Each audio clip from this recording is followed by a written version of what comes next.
Moscow, Reuters. Croatian soccer fan Dubravko Flegar was so keen to support his team in the World Cup that he tried to drive to Russia, only to be turned back when he attempted to cross into annexed Crimea. File photo, Soccer Football, World Cup, Group B, Portugal vs Morocco, Luzhniki Stadium, Moscow, Russia, June 20, 2018. General view inside the stadium. Reuters.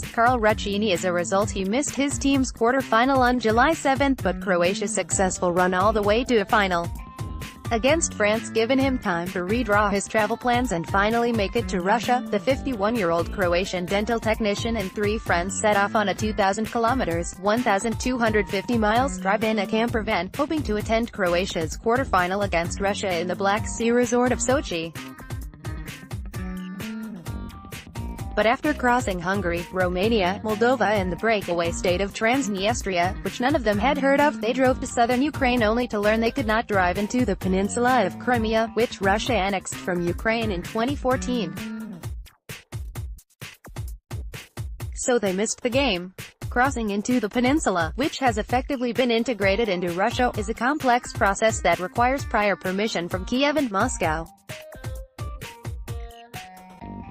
"We didn't know this," Flegar said. "It took almost 3 days.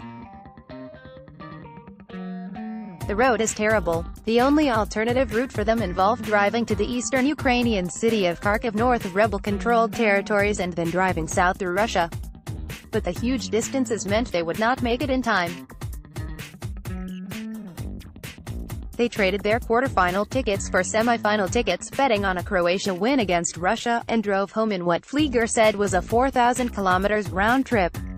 They booked a flight to Moscow to watch their team beat England 2-1 in the semi-final on July 11 and have stayed on in Moscow in the hope of securing tickets for Sunday's final against France."